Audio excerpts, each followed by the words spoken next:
뭐라 반갑습니다. 안녕하세요. 반갑습니다. 잠시만요. 잠시만, 좀 화면 조작 좀 할게요. 자자자자. 화면 좀 터치를 하겠습니다. 메이크업 좀 해줄게요.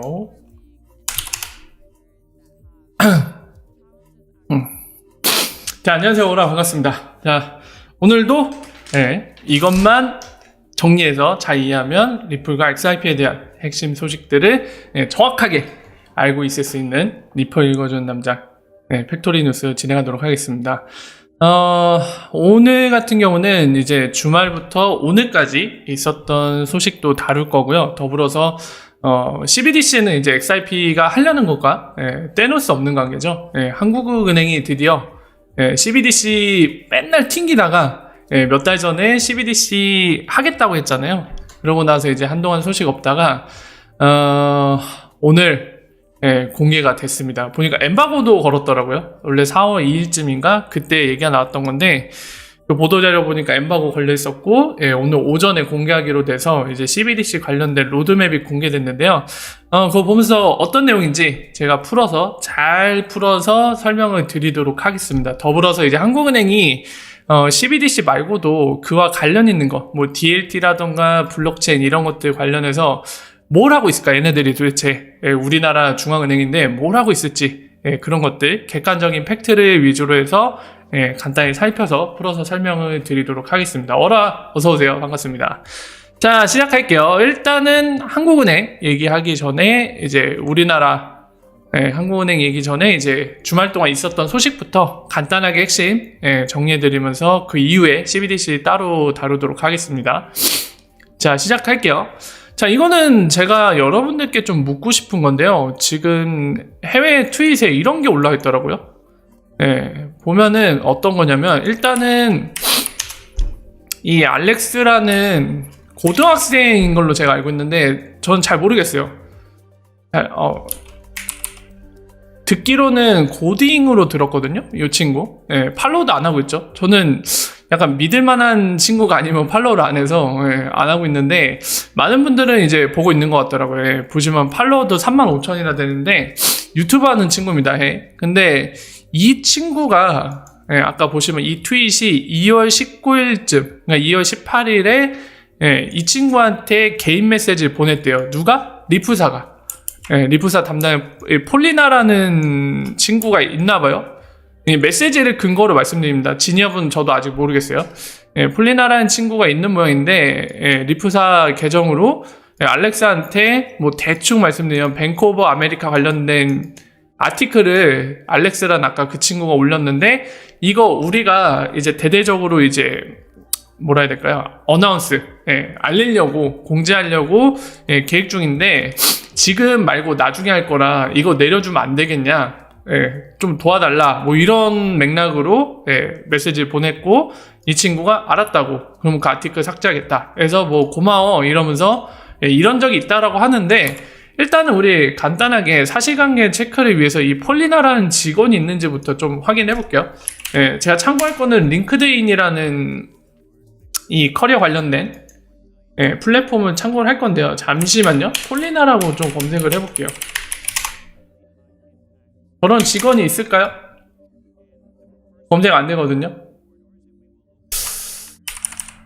이거 모르겠네요. 진짜로 있을지 굉장히 의문인데 있네? 요런 직원이 있습니다. 마케팅 매니저라고 하는데요. 보이시죠? 이름이 폴리나. 리프사 직원이고 마케팅 매니저 쪽 담당인데 지금 현재도 근무 중입니다. 작년 3월부터 현재까지 1년 2개월 이상 리프사에서 마케팅 업무로 근무 중인데 글쎄요. 이게 사실일까요?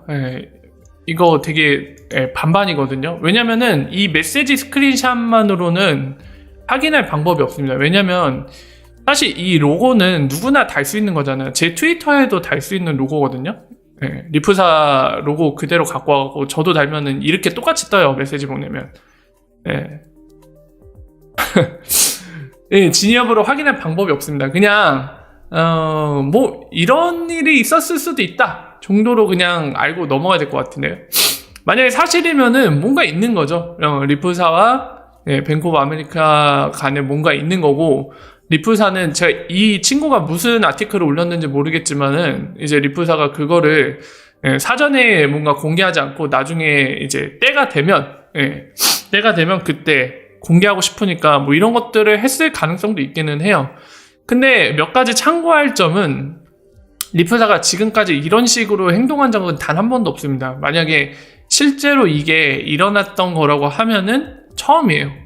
리프사가 뭐 일반인이 뭐 관련된 분석글을 올리거나 어떤 글을 올렸을 때 거기에 뭔가 컨택트를 하고 지금처럼 글 좀 내려달라 이런 얘기를 하는 거는 처음 있는 일이거든요. 제가 봤을 때는 상당히 참 난해합니다. 뭐 어쨌든 이런 스크린샷 조작하는 건 어려운 일이 아니라서 얼마든지 할 수 있기 때문에, 난이도가 어려운 게 아니기 때문에 이게 진 여부는 참 가리기가 힘드네요. 그냥 가령 예를 들면은 트위터 계정 얼마든지 여러분들 만들 수 있잖아요. 트위터 계정 내가 2개 만들고, 하나는 로고 이렇게 받고요, 프로필. 그 다음에 자기가 만든 트위터끼리 메시지 주고받으면 되죠. 이런 식으로 그거 스크린샷 하면 이런 식으로 만드는 거는 그리 어려운 일은 아니거든요. 자, 그래서 그냥 뭐 이런 일이 있을 수도 있다 이 정도 너무 의미 부여는 하지 마세요. 워낙 이 글을 올린 친구, 그리고 개인적으로 알렉스 콥은 어떤 분들은 좋게 평가할 수도 있지만, 사실 이 친구는 되게 소설을 잘 쓰는 친구라 제가 팔로우도 안 하는 거거든요. 그래서 제 개인적인 잣대로는 별로 신뢰가 안 되는데, 뭐 사람마다 판단이 다를 수도 있고 제가 틀릴 수도 있는 거니까요. 저는 크게 신경을 안 쓰도록 하겠습니다. 그냥 거의 구라일 가능성이 90%다 개인적으로 이렇게 생각하고 있는데, 뭐 여기에 대한 판단은 그냥 반반이니까 여러분들 한번 판단을 해보세요. 자, 그리고 그 다음 소식인데, 이제 중국은행, 뱅크 오브 차이나 인터내셔널, 여기에서 2018년 6월 28일에 이런 글이 올라온 적이 있다고 합니다. 이 커머즈뱅크 감기 걸린 것 같은데 큰일 났네. 왜 이렇게 읽지? 독일에 있는 은행인가? 독일에 있는 은행이네요. 전 중국은행인 줄 알았더니만. 코메르츠 방크, 독어식으로 읽었네요. 자, 이 은행인 것 같은데, 그러면은 이 은행이 지금 개년 증명을 하고 있다 라면서 얘기하고 있죠. 동시에 이제 일본과 한국은행 리플레터워크 관련해서 이체 테스트를 하고 있다 라는 얘기를 하고 있네요. 그래서 이걸 통해서 한 2년 좀 안 된 글인데, 이 은행을 가리키는 게 맞다고 하면, 저 뱅크 오브 차이나 인터내셔널 글에서요, 그러면은 독일에도 지금 리플레 멤버가 확실히 또 있는 거네요. 한국이랑 일본 은행과 테스트를 했다고 하니까. 그리고 더불어서 이때쯤이면 여러분들 기억하실지 모르겠는데, 신한우리, 이런 애들이 2018년 1월에서 2월쯤 테스트 기사가 났었거든요, 국내. 그 이후에 이렇게 게시된 글이에요. 그래서 이것과 관련 있는 이제 팩터들을 제가 나열해서 말씀을 드렸는데, 뭐 어쨌든 이거는 또 리프사의 공식 입장은 아니기 때문에, 뭐 신뢰도에 관해서는 이제 개개인들이 판단할 문제입니다만은, 아무래도 이제 뱅크 오브 차이나 인터내셔널 이쪽에서 근거도 없는 글을 올리진 않았을 걸로 보여요. 그래서 아마 사실이지 않을까 싶은데, 뭐 이런 내용도 있습니다. 잘 찾죠, 이런 것들. 이 스튜어드라는 친구는 영국 친구 같은데 이런 거 잘 찾아요. 그래서 팔로우를 하고 있습니다. 이 친구는 나 팔로우하고 있나? 저 팔로우하고 있네요. 마팔이네. 자, 그리고 해외 그 유틸리티 스캔이라고 여러분들 잘 알고 계시는 OD에 관련된 모니터 플랫폼이 있는데요. 거기에 관련된 한 명의 친구 있는데 자꾸 이 친구가 너무 고집을 부리는데, 자, 빗썸이 ODL을 쓰고 있는 것 같다라고 하도 얘기하길래 제가 얘기를 해줬어요. 한국의 사정에 대해, 상황에 대해 얘기했는데, 이 친구는 ODL을 쓰고 있다고 믿는 것 같더라고요. 참 재밌는 친구인데, 참고로 여러분들께 이제 OD에 관련해서 우리나라 얘기가 나왔기 때문에 좀 설명을 드릴게요. 금융위원회 가시면요, 여기에 이제 금융 쪽 관련된 샌드박스, 관련된 자료를 주기적으로 내거든요. 예를 들면 여기다 샌드박스 치면은 왜 깨졌어 글이? 뭐 쫙깍하고 꼭 물음표 막 이런 식으로 됐네요. 자, 이러면은 매달 1일날 고정적으로 이렇게 샌드박스 통과된 것들 나열해서 알려줍니다. 예를 들면 4월 1일날 공개된 거 한번 볼까요? 같이 잠깐. 자, 보시면은 금융위원회 혁신금융 서비스 9건 지정, 금융규제 샌드박스 제도 시행 1년간 총 102건 지정. 그래서 방금 보신 것처럼 몇 건씩 딱 해갖고 한 달에 한 번 정도씩 이렇게 해요. 그래서 지금 보시면 한국 카카오은행 얘네 관련된 거 이제 샌드박스 통과시켜준 거죠. 자세히 설명돼 있어요. 이 서비스는 뭘 이제 샌드박스로 허용해달라고 신청한 건지, 그리고 특례 내용. 지금 법으로는 뭐 금지되어 있거나 또는 관련된 규제가 없음에도 불구하고 일시적으로 거기에 대해 허용을 해주는 거죠. 그래서 이런 것들 설명돼 있죠. 뭐 망분리 해야 된다는데 지금 망분리 관련된 거 예해주는 거죠. 여기 써있죠. 예 인정. 원래는 해야 돼요. 그러면서 이걸 통해서 기대효과 뭐다 이러면서 나열이 쭉 돼 있습니다. 그래서 모바일 소액 투자 플랫폼이라던가 이거는 뭐 지금 송금 관련된 거죠. 소액해 송금 서비스 해갖고 키오스크 여러분들 아시죠? 이렇게 뭐 요즘에 맥도날드나 이런 패스트푸드 매장에 정말 많은데 가면은 이제 개인이 알아서 메뉴 고르고 결제도 할 수 있는 거 있잖아요. 그런 식으로 설치된 기기 통해서 이제 해외 송금하는 거. 원래는 안 되는데 특례 내용으로 이렇게 허용을 해주겠다는 거죠. 이런 것들. 근데 이거를 왜 설명드렸냐면 여러분들 이제 실제로 국내 금융 관련된 그 샌드박스 관련된 게 뭐 어떤 게 통과된 게 있는지, 그리고 최근에 뭐 뉴스나 이런 것들이 워낙 잘못된 정보도 많이 있잖아요. 그래서 나는 팩트 체크를 하고 싶다 이랬을 때 이걸 통해서 확인할 수 있다는 점을 좀 알려드리고 싶었고, 더불어서 그 암호화폐 송금 관련된 건 여전히 한 건도 없습니다. 그러니까 여전히 통과된 거는 확실하게도 한 건도 없다는 얘기입니다. 그 얘기는 또 뭐가 같냐면은 지금 현재 상황에서 뭐 기업들이 할 수는 있어요. 암호화폐 통한 송금을 국내 기업들이 할 수는 있거든요. 근데 문제는 뭐냐면 하면 불법이에요. 국가의 허락 없이 지금 기업이 멋대로 법을 벗어나서 뭔가를 하는 거거든요. 걸리면 두들겨 맞는 거죠. 그런 상황인 거죠. 그러니까 이제 아까 이제 해외에 그 유틸리티 스캔 만드는 친구 중에 한 친구가 이제 한국은 ODL 쓰고 있는 것 같다 이런 얘기 하는 거에 관련돼서 지금 설명드린 거를 결합시켜서 말씀드리면은 물리적으로 불가능한 건 아닙니다. 가능은 있어요. 하지만 그거 썼다가 걸리면 어떻게 되죠? 두들겨 맞고 퇴출 맞을 수도 있어요. 벌금 맞겠죠? 뭐 과징금이나 과태료 뭐 이런 것들. 불법이니까. 그런 상황이기 때문에 제가 봤을 때는 기업들이 굳이 그런 불법을 자행해가면서 암호화폐로 송금을 하고 있을 가능성은 굉장히 낮아 보이거든요. 그런 상황입니다. 그걸 참고하시면 되고요. 다음.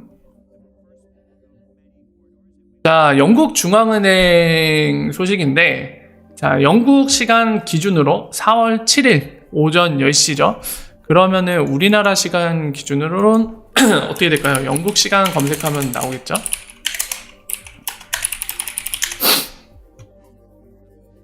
지금 4월 6일 오후 1시거든요.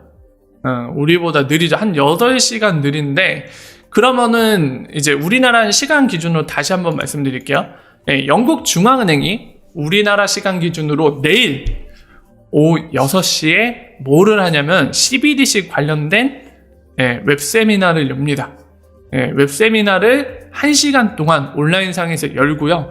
목적은 뭐냐면은 영국 중앙은행이 다양한 인사, 다양한 사람들의 여러 가지 아이디어를 듣겠다는 겁니다. 동시에 그리고 건의사항, 문의사항 있으면은 이 시간을 통해서 답변을 해주겠다라는 취지로 1시간 동안 온라인 세미나를 여는데요. 이거 등록하면은 참여 누구나 가능합니다. 참고로 저는 신청을 했고요. 한번 봐볼 생각이고, 만약에 기회가 주어진다면 질문도 할 생각입니다. 만약에 상호환성 관련된 뭐 질문을 할 수도 있겠죠. 그런 것들을 좀 질문을 해볼까 하고요. 여러분들도 원하시면은 여기에서 레지스터 등록이 가능합니다. 참고하시고요. 이거는 내일 라이브로 제가 해드릴 수는 없을 것 같고, 시간상 만약에 그 안에서 제가 내일 근데 야근인데 참여 못하겠다 나도. 망했다. 나 내일 야근인데 제길. 이건 참여하려고 등록을 했는데 참여를 못하겠네요. 슬프네. 뭐 나중에 녹화된 거를 볼 수 있다고 하면 거기 안에서 이제 CBDC 관련해서 영국 중앙은행이 워낙 이제 리프사가 제안하는 상호환성 방식에 대해서는 리프사가 제안하는 ILP를 테스트하기도 했잖아요, 공개적으로. 그렇기 때문에 그와 관련된 얘기가 나오면 여러분들한테 정리를 해서 공유를 드리도록 하겠습니다. 아쉽네요. 내일 야근이라 이거를 볼 수가 없네. 뭔가 굉장히 아쉽네. 시기가 딱 겹쳐버렸네. 아쉽네요. 나중에 이제 그렇게 처리를 할 거고요. 참고하시고요. 여러분들 중에 혹시 궁금하시면은 등록에 대해서 이제 비용도 무료고, 원하시는 누구나 그런 자격사항 없이, 제한 없이 참여가 가능하기 때문에, 등록을 해서 한번 보시는 것도 큰 도움이 될 거라고 생각을 합니다. 다음 순위 넘어갈게요. 자, HSBC는 여러분들도 알고 계시는 세계 월드뱅크, 월드뱅크 하니까 국제기구 한데 세계의 메이저 뱅크 순위 안에 드는 은행 중에 하나인데요.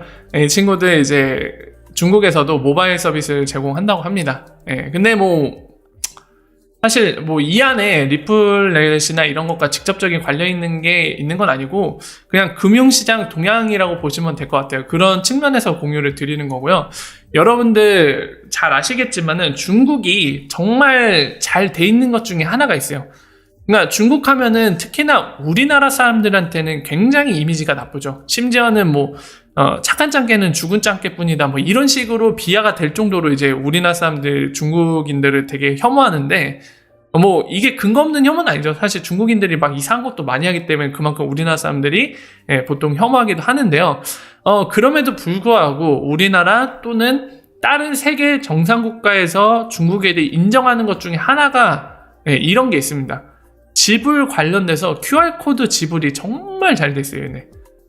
그래서 실제로 리프사가 컨퍼런스 열 때 거기에 이제 페이먼트 시장 관련된 전문가가 초빙했을 때도 그렇고 그 밖에 여러 가지 금융 관련된 컨퍼런스나 세미나에서도 이런 QR코드 지불 이런 인프라라고 해야 될까요? 이런 거는 중국 정말 인정을 많이 해줍니다. 그래서 오히려 지금 같은 경우는 일본이 뒤따라가고 있어요. 일본은 이제서야 지금 그것들을 준비하고 있거든요. 모니텍 같은 경우가 여러분들 그리고 그러니까 우리가 알고 있는 그런 시도죠. QR코드 지불이 잘 안 돼 있어요. 근데 우리나라는 오히려 QR코드가 발전 안 한 이유는 워낙 크레딧 카드 또는 스마트폰을 통한 지불 이런 게 워낙 잘 돼 있죠. 그래서 QR코드 쪽은 발전하지 않았는데 그렇다고 우리나라가 뒤떨어지는 건 아닙니다. 우리나라는 약간 다른 방법으로 굉장히 발전해 있는 거고 중국은 마찬가지로 발전해 있는데 또 다른 방법으로 많이 발전해 있는 거고 오히려 일본이 굉장히 뒤떨어져 있는 상황이에요. 이런 디지털 지불 관련된 부분은요. 자, 그래서 그런 맥락에서 HSBC가 모바일 관련된 플랫폼 를 런치한다는 그런 소식이고요.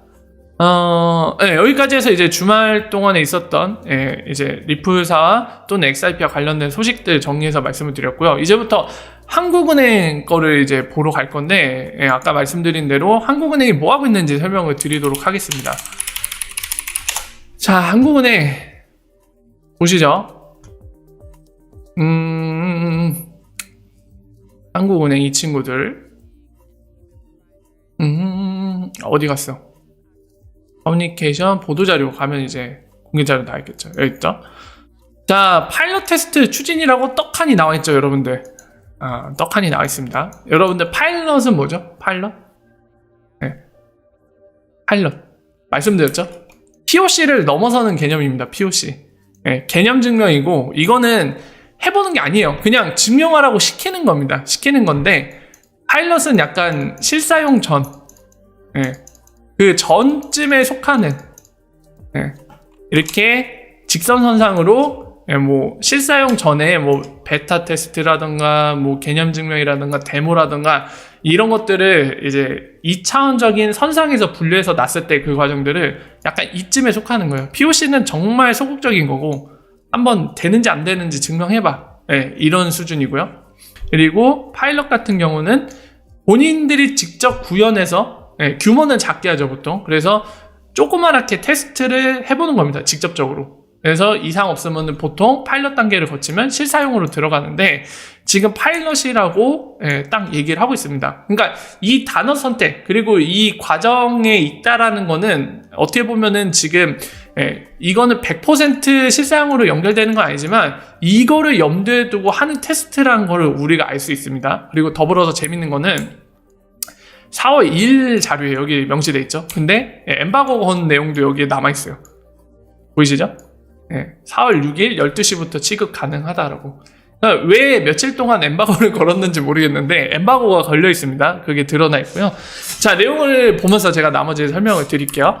자, 개요부터 말씀드리면은 이 내용을 제가 중요한 부분만 짚어서 여러분들께 말씀을 드릴 거지만 한마디로 요약을 하면은 그냥 약간 개괄적인 본인들의 일정에 따른 계획만 공개가 된 겁니다.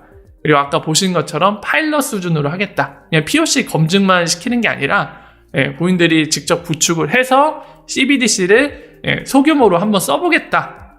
이런 계획을 갖고 뭐 기간은 언제까지 한다. 실제로 기간도 명시했는데 그것도 볼 거지만 뭐 기간은 이때까지 해갖고 이런 과정들로 한번 계획을 잡고 해볼게. 약간 이런 느낌을 공개했어요. 뭔가 디테일은 아직 없습니다. 그래서 그런 디테일한 부분이 없는데 앞으로 한국은행이 어떻게 해나갈지 어느 정도 약간 예상 범위로 압축시켜서 볼 수가 있거든요. 제가 그런 부분까지 좀 설명을 드릴게요. 자, 항상 이 계획안 같은 거는 보면 추진 배경이 나오죠. 추진 배경, 현황 이런 걸로 지금 어떤 상황이고 이거에 대한 필요성, 당위성 이런 것들을 설명을 해요. 뭐 예를 들어 트렌드 흐름이 여기도 나와 있네요. 다른 나라들이 막 CBDC 쓰겠다. 뭐 예를 들면 미국 같은 경우도 관심 없다가 또는 일본도 관심 없다가 입장을 선회해서 쓰려고 한다. 우리야 뒤쳐서야 되겠느냐. 뭐 이런 배경들 얘기를 하죠. 그리고 국내 상황도 설명을 하고요. 뭐 이런 것까지 읽진 않을게요. 여러분들이 읽으셔도 충분히 이해되니까 여기에 대한 설명은 생략하겠습니다. 그래서 세부 추진 계획으로 아까 설명한 그런 배경들이 있으니까 이제 이걸 추진해야 되는데 계획을 이렇게 갖겠다 하는데 사실 세부 추진 계획이 아니에요. 솔직히 얘기해서. 왜 그런지는 제가 설명드릴게요. 자, 기술 검토 부분 얘기하는데 CBDC 설계 및 요건 정의 이거는 그거거든요. 요구사항을 정리하겠다는 얘기입니다. 요구사항들. 그러니까 한국은행 CBDC를 하려면 이런 것들 뭐 1번, 2번, 3번 이런 것들이 반영돼 갖고 설계가 돼야 된다. 이런 걸 정리한다는데 만약에 세부 추진 계획이면 뭐 예를 들어서 블록체인 위에다 하겠다. 사실 이게 맞잖아요.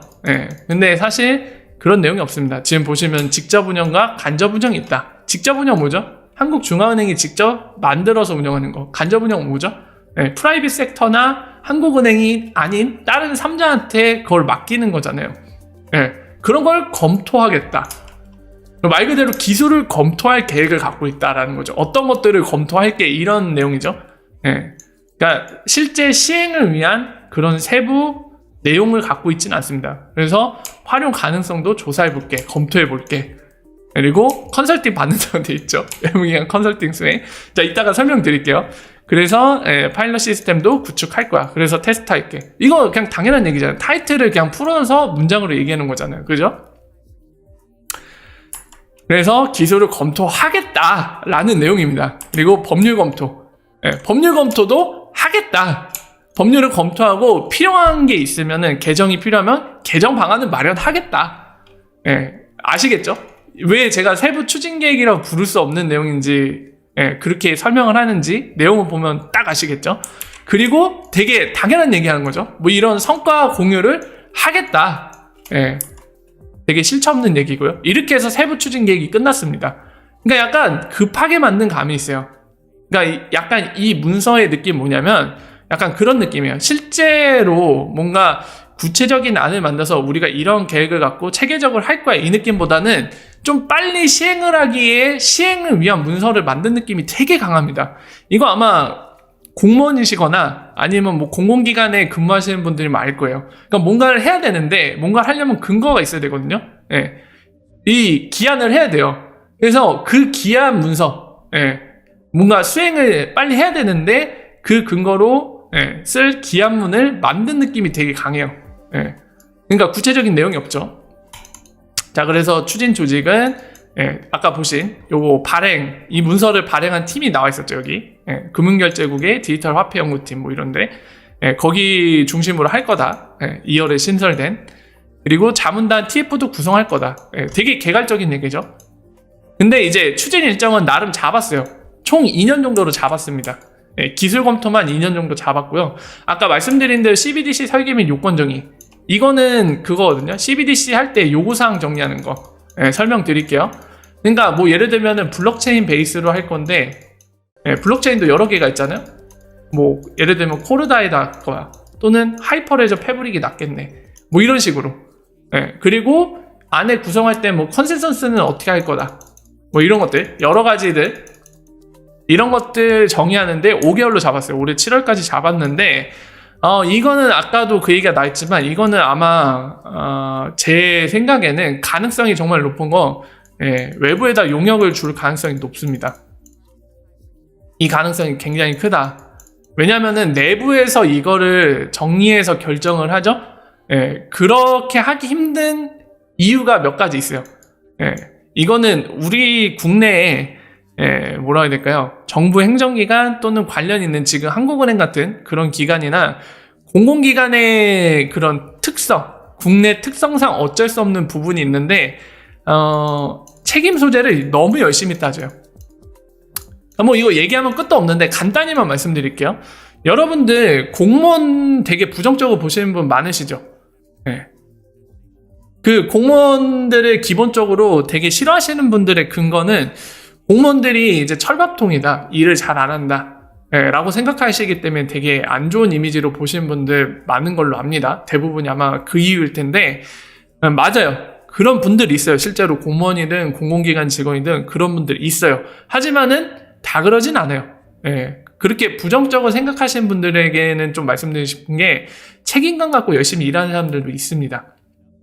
근데 싫어하시는 이유, 되게 책임감 없이 그냥 날로 루팡처럼 월급만 먹고 일 하나도 안 하는 무능한 공무원들도 실제로 있어요. 근데 둘 다 있는데 전부를 일반화시켜서 부정적으로 볼 필요는 없죠. 제가 말씀드리고 싶은 건 케바케예요. 그리고 더불어서 여기에 이제 공무원에 계신 분이나 아니면 공공기관 직원분들 분명히 계실 텐데, 제가 한 가지 설명드리고 싶은 거는 그 시스템 구조 자체가 그럴 수밖에 없어요. 왜냐면은 지금 말씀드린 책임 소재, 그러니까 사기업이랑 제가 비교해서 말씀드릴게요. 공무원이나 공공기관 직원들은, 그러니까 지금 예를 들면 한국은행 케이스로 예를 들게요. CBDC를 만들어야 되는데 거기 소속돼 있는 직원들이, 공무원이나 공공기관 직원들이 내가 진짜 우리나라의 미래를 위해서 내가 한번 열심히 해보겠어 해갖고 자기가 막 CBDC 설계를 해요. 뭐 하이퍼레저 패브릭 쓸 건지 뭐 코르다 쓸 건지 정말 열심히 연구해갖고 진짜 거의 막 대학 박사 논문급으로 만들어서 설계를 합니다. 거기까지 좋아요. 시작하죠? 그러면 그 직원한테는 나중에 거의 99% 확률로 두 가지 중에 하나가 떨어집니다. 어떤 게 떨어지냐? 나중에 그거를 설계했다가 문제 생기면은 책임을 다 져야 돼요. 정말 재밌죠? 그리고 반대로 만약에 잘 됐을 경우, 잘 되면은 그 직원한테 사기업처럼 뭔가 성과급이 가거나 뭔가 일을 잘했다고 평정을 막 S를 받고 그러거나 그럴 일은 거의 없습니다. 없어요. 사기업은 열심히 하면은 보상이라도 받지, 공공기관과 중앙행정기관은 기본적인 시스템상 열심히 일해도 보상 안 갑니다. 안 가고 잘못되면 책임만 져요. 그러니 누가 일을 하려고 하냐고. 진짜 현실이 그래요. 여기에서 이제 공공기관이나 공무원이 아니신 분들은 공감을 전혀 못하겠지만은 그러신 분들은 뭐 어쩔 수 없죠. 본인이 체감이 안 되니까. 근데 진짜 제가 객관적으로 말씀드리는데, 열심히 일해도 보상이 없어요. 책임만 집니다. 감사받고 책임만 져요. 그러니까 시스템적으로 잘못됐어요. 애초에 공무원들이 왜 열심히 일 안 하느냐, 그런 얘기를 하기 전에 시스템부터 뜯어 고쳐야 됩니다. 진짜 이거는 말을 하면은 진짜 한 2, 3일을 다 얘기해 줄 수 있는데, 어쨌든 그런 제약사항이 있어요. 이거 왜 설명을 드렸냐면 그것 때문이에요. 한국은행도 마찬가지일 겁니다. 이거 괜히 내부 직원이 본인이 열심히 하겠다는 열의를 갖고 본인이 결정했다가 나중에 리스크가 굉장히 커요. 그렇기 때문에 이건 분명히 용역을 맡길 가능성이 큽니다. 그리고 앞서서 잠깐 볼까요? 컨설팅에 대한 얘기를 이미 했어요. 예, 보이시죠? 컨설팅 얘기를 했습니다. 예, 컨설팅 얘기를 했기 때문에 외부에다 용역을 맡길 가능성이 큽니다. 그래서 말씀을 드리는 거예요. 예, 그래서 이 부분은 한 7월까지인가? 그랬죠? 이거 이제 컨설팅을 맡겨서 아마 처리할 가능성이 크다는 얘기를 한 겁니다. 책임 소재를 묻는 이런 경직된 구조, 국내의 경직된 구조 때문에 맡길 거예요. 외부에 맡기면은 반대로 어떤 상황이 되냐? 문제 생겨도 본인들이 책임 안 져도 돼요. 왜냐면 외부 전문가를 했으니까. 내가 결정한 거 아니니까. 그러니까 이런 거에서 되게 자유로워지거든요. 그렇기 때문에 외부 용역을 맡길 가능성이 크다. 한국은행 직원들이 무능해서 그런 게 아니라 이거는 경직되어 있는 사회구조 때문에 아마 이 가능성이 되게 커요. 어쨌든 이거를 거칠 걸로 예상이 되고요. 근데 제 개인적인 사견인데 유찰되지 않을까 싶습니다. 이거 유찰 많이 될 거예요. 유찰 2번 되면 수의계약 할 수 있죠.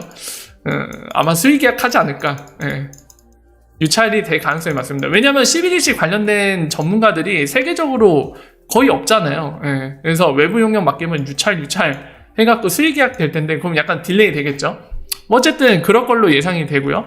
어쨌든 그런 거를 거쳐서 이제 요구사항이 정의되면 뭐 아까 설명드린 대로 코르다로 할 건지 뭐 하이퍼레저 패브릭 할 건지 뭐 외부에다 맡기는 식의 운영을 할 건지 이런 것들이 다 결정이 되면은 이제 실제로 이제 설계 디자인에 들어가는 거죠. 디자인. 그러니까 마치 이것과 똑같습니다. 건물을 짓는데 요구사항 건물 짓는 데 있어서 요구사항 하면은 뭐 5층짜리 건물이어야 되고 뭐 각 층마다 화장실이 2개여야 되고 뭐 이런 것들 요구사항이 있을 거 아니에요? 이런 게 정리되면은 이거를 바탕으로 실제 그림을 그리는 거죠. 설계도를.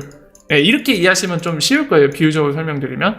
그래서 디자인을 하고 그 다음에는 여기부터 이제 구현을 하는 거죠. 그게 끝나면은 이제 한국은행은 지금으로서의 이제 추진 일정 계획은 내년 1월에 그거 설계도까지 그려지면은 요걸 하겠다는 거예요. 이제 구현을 시작하겠다는 겁니다.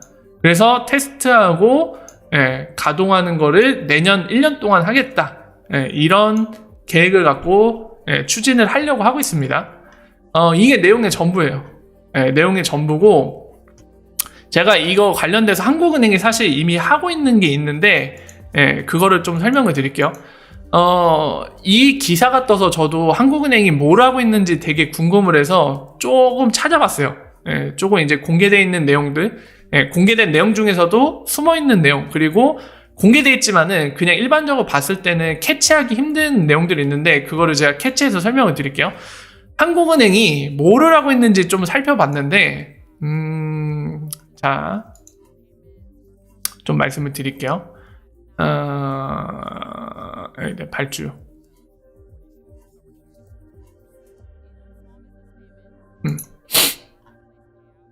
자, 보시면은 2020년에 발주 계획이 나와 있어요. 한국은행이 뭐 어떤 사업들을 발주하겠다는 얘기가 나와 있거든요. 어디 보자. 이런 식으로 나와 있습니다. 액수, 규모랑 담당자 연락처랑 어떤 타이틀로 하는 건지 여러 가지 막 나와 있어요. 나와 있는데 일단은 여기에는 안 나와 있어요.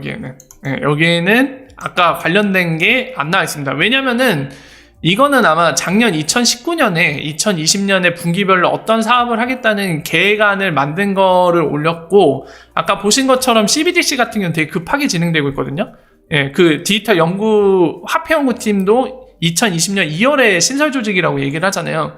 그래서 애초에 계획된 게 아니라 여기에 반영 안 됐을 가능성이 큰데 역시나 없어요. 여기 안에서는 없고 여기에 없다면은 사실상 예전부터 계획이 안 잡혀 있고 관련된 이 사업이 어떤 타이틀로 어떻게 발주될지를 알 수 없기 때문에 이건 수시로 지켜봐야지 진행 상황을 알 수 있는 상황입니다.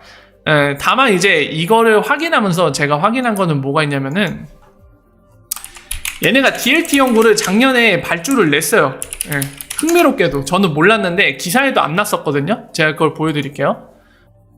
자, 한국은행이 작년 11월에 DLT 관련된 거를 발주를 냈습니다. 실제로 보여드릴게요.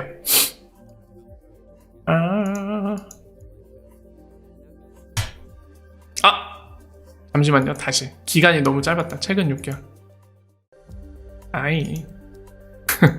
최근 6개월 클릭 잘하고 한국은행. 자, 지금 보시는 건 나라장터라고 이제 정부 행정기관이나 이런 곳들 관계기관에서 발주를 내면은 여기에 올라오거든요. 자, 보시면은 보이시나요? 3월 26일 날 여기 보이시죠?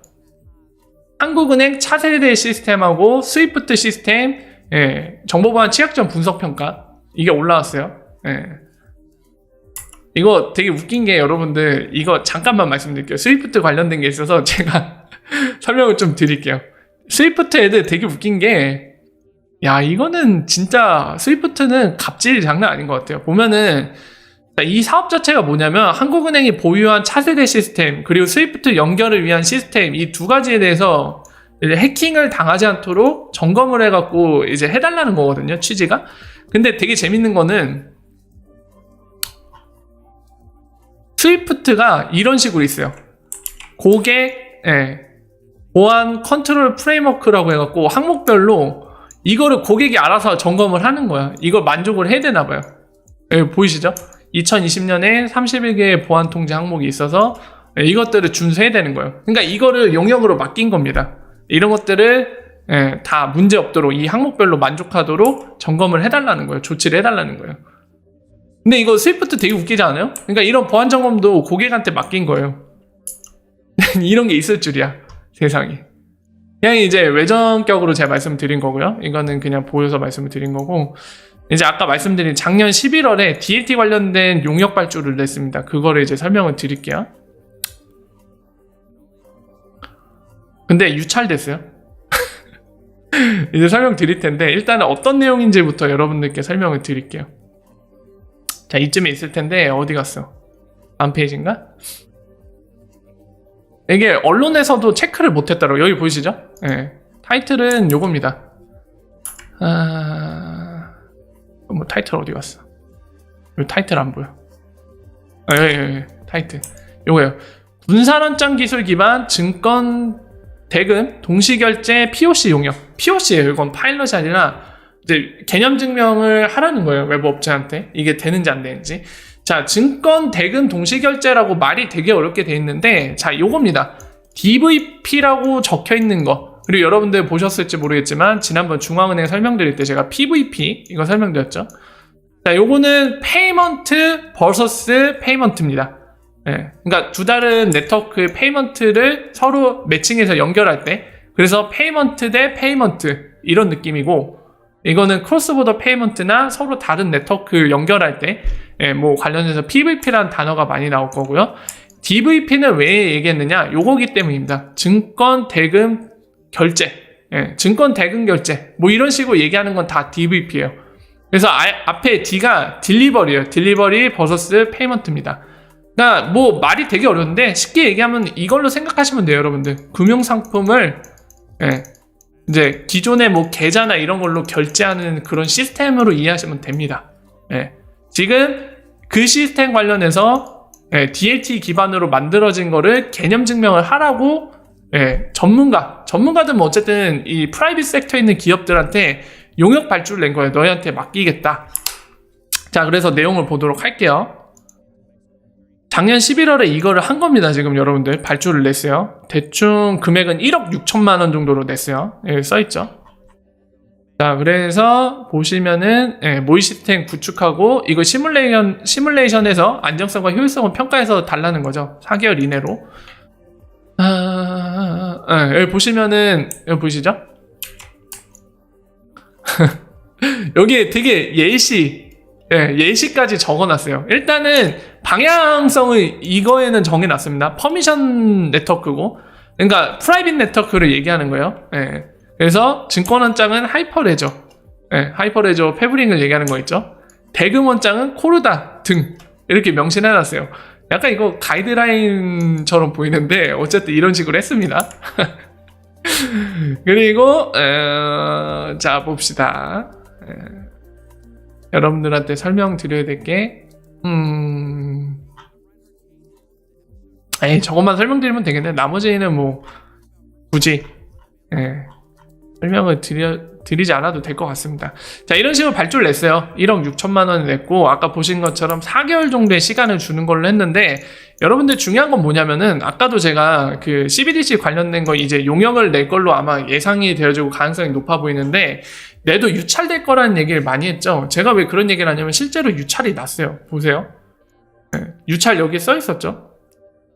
자, 보세요. 마감됐는데, 예, 이게 누가 입찰이 돼갖고 사업을 따내서 그 업체가 진행하는 경우가 일반적인데, 예, 진행 현황 보이세요? 유찰. 개찰을 했는데, 그러니까 11월 25일 몇 시까지 내라고 했어요. 제안서를 내라고 업체들한테, 예, 사업 공지를 했는데, 입찰하라고, 참여하라고. 근데 유찰입니다, 유찰. 근데 이게 여러분들 되게 재밌는 게, 한 번 더 냈었어요. 11월 1일 11월 12일까지 내라고 제안서를. 근데 이것도 유찰. 왜 그럴까요? 유찰되었습니다. 단독 응찰.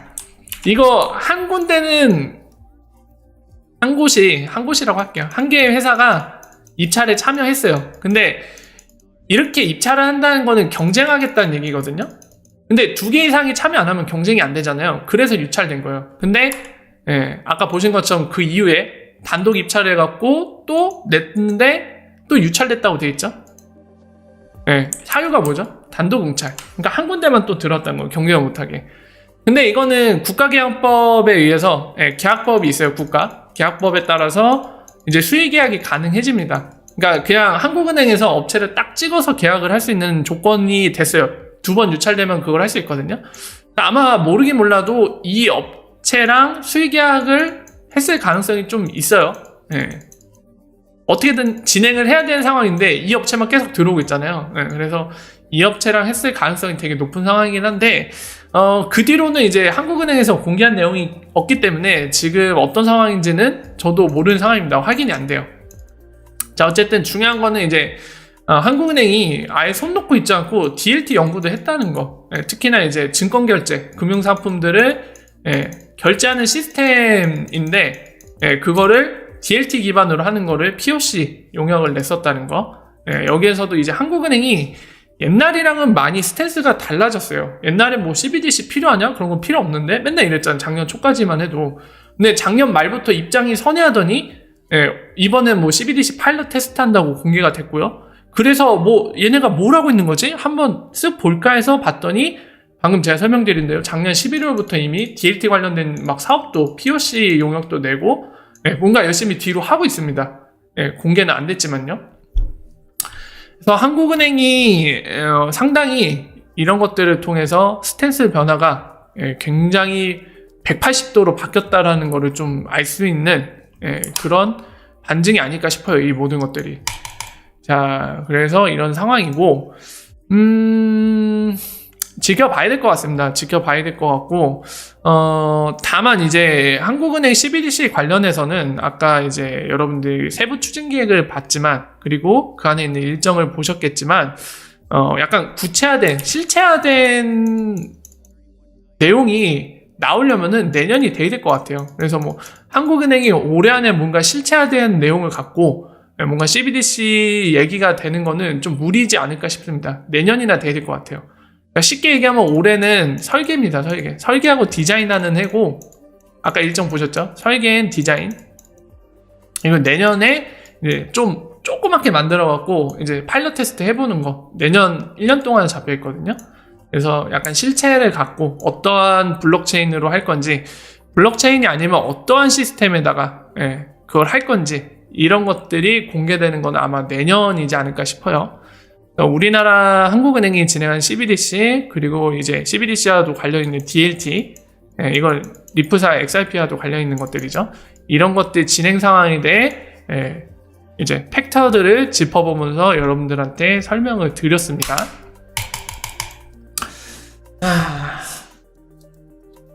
자, 이렇게 정리가 됐고요. 지금 수의계약은 조달청 통해서 하지 않고요. 잘못 알고 계신 것 같아요. 경쟁입찰 국가계약법 따르면은 경쟁입찰 2번 했는데 2번 유찰이 되면은 수의계약 지정이 가능해집니다.